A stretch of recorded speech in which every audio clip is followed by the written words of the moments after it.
피고인에게 징역 10년을 선고함이 타당합니다. 이상과 같이 증거들에 의해 공소사실 전부에 대해 합리적 의심 없이 증명이 이루어졌으므로 피고인에 대하여 유죄 판결을 선고하여 주시고, 피고인의 이 사건 범행들은 그 범정이 무겁고 죄책이 중하므로 피고인에게 징역 10년의 형을 선고하여 주시기 바랍니다. 2025년 12월 26일 서울중앙지방법원 형사 35부 재판 시작합니다. 다음으로 구형에 대해서 말씀드리도록 하겠습니다. 먼저 범죄의 중대성 및 재질 불량입니다. 앞에서 살펴본 바와 같이 관련자 진술과 각종 보고 문건, 문자 메시지, 통화 내역, 체증 영상 등 객관적인 자료 등에 의하면 이 사건 공소 사실은 충분히 입증됩니다. 이 사건 범행은 피고인이 자신의 범행을 은폐하거나 정당화하기 위해 직권을 남용하고 국가기관을 사유화한 것으로 중대한 범죄임에도 피고인은 본건 범행에 대해 대수롭지 않은 듯한 태도를 보이며 이런 정도의 행위로 대통령을 구속하는 것은 유치하다고까지 주장하고 있습니다.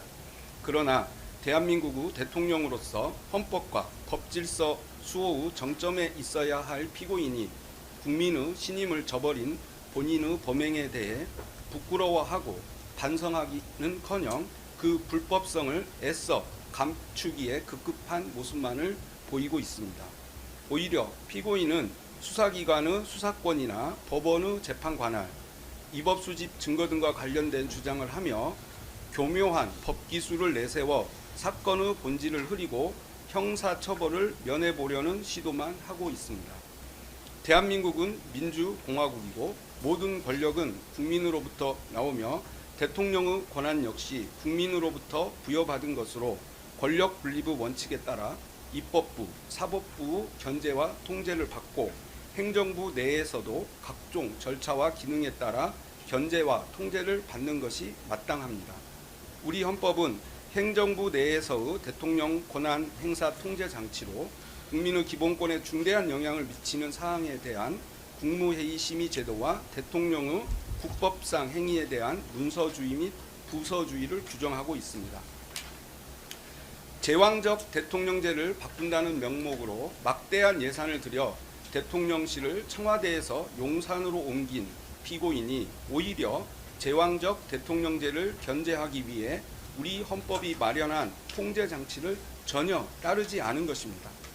헌법을 수호하고 법치주의를 실현해야 할 피고인이 국민이 부여한 권한을 아전인수격으로 남용하여 이 사건 범행을 저지름으로써 대한민국의 법질서가 심각하게 훼손되고 피고인을 신임하여 대통령으로 선출하였던 국민들은 큰 상처를 입었습니다.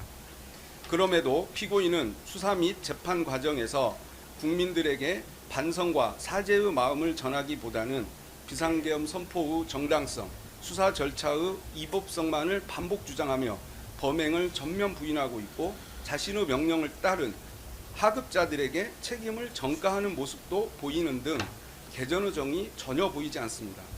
따라서 피고인으로 인해 훼손된 헌법 질서와 법치주의를 바로 세우고 다시는 대한민국 역사에서 최고 권력자에 의한 이와 같은 권력 남용 범죄가 재발하지 않도록 피고인에게 법이 허용하는 엄중한 책임을 물어 헌법 제11조 제1항 모든 국민은 법 앞에 평등하다를 실현할 필요가 있습니다. 다음은 구체적인 구형량에 대해서 말씀드리겠습니다. 이 사건 공소 사실에 적용된 제명과 적용법조 법정형은 다음과 같고 경합범 가중을 할 경우 피고인에게 최대 징역 11년 3개월을 선고할 수 있습니다. 먼저 이 사건 공소 사실 중 체포방해 관련 특수공무집행 방해, 직권남용 권리행사 방해, 범인 도피 교사에 대해 살펴보겠습니다. 이들 죄는 상상적 경합 관계에 있기 때문에 가장 법정형이 중한 특수공무집행 방해를 중심으로 검토하겠습니다. 대법원 양형위원회의 공무집행 방해 범죄 양형 기준에 따르면 비난할 만한 범행 동기, 단체 다중의 이력을 보인 경우, 피해를 입은 공무원이 다수인 경우, 공무방해의 정도가 중한 경우, 반복적 범행, 피지자에 대한 교사, 계획적 범행 등 다수 가중양형 인자가 존재하므로 가중구간 1년에서 4년에 해당합니다. 더욱이 이 사건 특수공무집행 범행은 국가 원수를 경호하기 위해 강력한 화기로 중무장한 대통령 경호처 소속 공무원들을 사병화하여 재판의 집행인 법관이 발부한 영장의 집행을 물리력을 동원해 조직적으로 저지하도록 한 것으로 전례 없는 공무집행 형태라는 점이 고려되어야 합니다. 따라서 체포방해 관련 범행의 경우 피고인에 대하여 보다 엄중한 책임을 묻지 않을 수 없으므로 양형위원회의 양형구간 1년에서 4년보다 중한 징역 5년을 선고함이 타당하다고 판단됩니다. 다음으로 국무위원 심의권 침해, 허위 공보, 비아폰 현출 방해 관련 직권남용 권리행사 방해, 대통령 경호법 위반 교사 범행에 대해 살펴보겠습니다. 이 부분 범행은 모두 피고인이 대통령으로서 권한을 남용한 직권남용 성격의 범죄들로서 이에 대한 대법원 양형위원회의 양형 기준은 없으나 앞서 살펴본 바와 같이 대통령의 권한 행사에 대한 사전 통제 장치인 국무회의 심의를 무력화한 점, 위헌 위법한 비상계엄을 선포를 호도하고 왜곡된 여론을 형성하기 위해 외신 기자들에게 허위의 사실을 알린 점, 자신이 공범들과 범행에 사용한 비아폰의 통화 기록 등 정보를 인멸하려고 시도한 점, 대통령이라는 막강한 지위를 이용한 범행이라는 점 등 중대한 범죄에 해당한다는 점이 고려되어야 합니다. 따라서 이와 같은 점들과 법정형 등을 고려할 때 이들 범행에 대하여 징역 3년을 선고함이 타당하다고 판단됩니다. 마지막으로 비상계엄 선포문 허위 작성 관련 허위 공문서 작성, 허위 작성 공문서 행사 등 범행에 대해 살펴보겠습니다. 대법원 양형위원회의 허위 공문서 작성 범죄 양형 기준에 따르면 탄핵 수사 절차 사용 등 적극적 목적, 허위 공문서 작성자가 행사한 경우 범행 후 증거 은폐 등 다수 가중 양형 인자가 존재하므로 가중 구간 1년 6월에서 2년 6월에 해당합니다.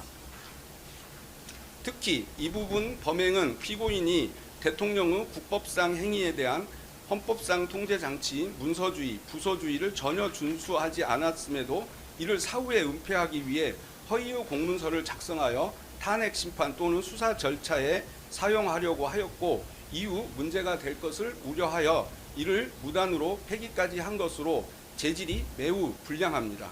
이와 같은 양형위원회의 양형구간, 범죄의 중대성 등을 고려할 때 이 부분 범행에 대해 징역 2년을 선고함이 타당하다고 판단됩니다.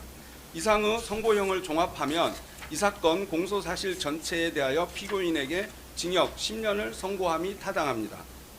이상과 같이 증거들에 의해 공소사실 전부에 대해 합리적 의심 없이 증명이 이루어졌으므로 피고인에 대하여 유죄 판결을 선고하여 주시고 피고인의 이 사건 범행들은 그 범정이 무겁고 죄책이 중하므로 피고인에게 징역 10년의 형을 선고하여 주시기 바랍니다. 이상입니다.